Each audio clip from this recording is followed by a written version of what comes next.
ഗൾഫിലെ ചില സൗഹൃദങ്ങൾ അങ്ങനെയാണ്. പുറമെ നിന്ന് നോക്കുന്നവർക്ക് ഇതിന്റെ ഒന്നും ലോജിക്ക് ഒട്ടും പിടികിട്ടില്ല. രാജ്യാതിർത്തികൾ മാത്രമല്ല, ഒന്നും തന്നെ സൗഹൃദങ്ങൾക്ക് വിലങ്ങുതടിയല്ലെന്ന് പരദേശത്തെ ഈ മനുഷ്യർ മാത്രമല്ല, മിട്ടു എന്ന ഗൾഫ് തത്തയും തെളിയിക്കുന്നു. സൗഹൃദത്തിന്റെ വലയം വലുതാകുമ്പോൾ പക്ഷികളും മൃഗങ്ങളും വരെ മനുഷ്യന്റെ ഉറ്റമിത്രങ്ങളാകും. ദാ ഈ മുന്നിലാലും മിട്ടുവും പോലെ.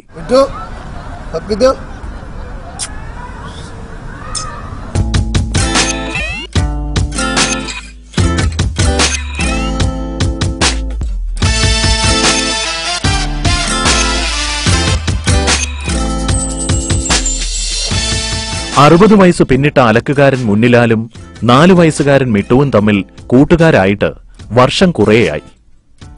ഏതാണ്ട് മുട്ടയിൽ നിന്ന് വിരിഞ്ഞ കാലം തൊട്ട് മിട്ടു മുന്നിലാലിന്റെ ക്ലോസ് ഫ്രണ്ടാണ്. മസ്കത്തിലെ ദാർസൈദിൽ ലോണ്ടറി നടത്തുന്ന മുന്നിലാൽ എവിടെ പോയാലും മിട്ടു എന്ന തത്തയും കൂടെയുണ്ടാകും. ഒന്നുകിൽ സൈക്കിളിന്റെ ഹാൻഡിലിൽ, അല്ലെങ്കിൽ മുന്നിലാലിന്റെ തോളത്ത്.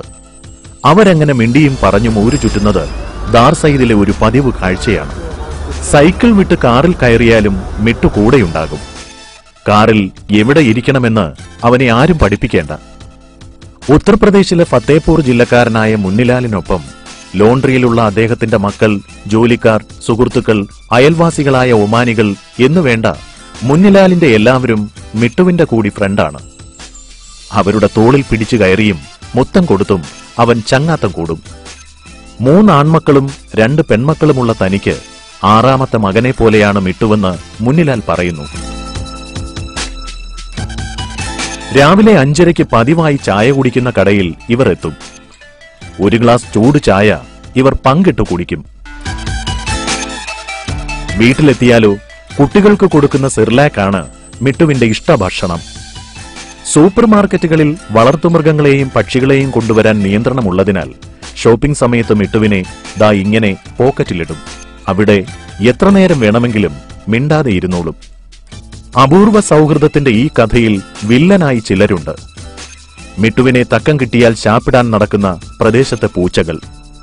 3 വട്ടമാണ് മാർജാരന്മാരുടെ വായിൽ നിന്ന് തലനാരിഴയ്ക്ക് മുന്നിലാൽ മിട്ടുവിനെ രക്ഷിച്ചെടുത്തത്. 40 വർഷം മുമ്പ് ഒമാനിലെത്തിയ മുന്നിലാലിന്റെ പക്ഷികളുമായുള്ള സൗഹൃദം പണ്ടേയുണ്ട്. നേരത്തെ മയിലുകളായിരുന്നു കൂട്ട്. 4 മൈലുകളിൽ ആരംഭിച്ച തന്റെ ശേഖരത്തിൽ 218 മൈലുകൾ ഉണ്ടായിരുന്നു എന്ന് ഇദ്ദേഹം പറയുന്നു. കോഴികളും ആടുകളും വേറെ. അവയെയെല്ലാം വിറ്റൊഴിവാക്കി. പക്ഷേ 4 വർഷം മുമ്പ് 9 റിയാലിന് സീബിൽ നിന്ന് വാങ്ങിയ മിട്ടുവിനെ അങ്ങനെ ഒഴിവാക്കാൻ വയ്യ. മിട്ടുവിന് കൂട്ടായി അടുത്തിടെ ഒരു പെൺതത്തയെ വാങ്ങിച്ചു എങ്കിലും അവളെ ഇവൻ തിരിഞ്ഞു നോക്കാറില്ലത്രേ.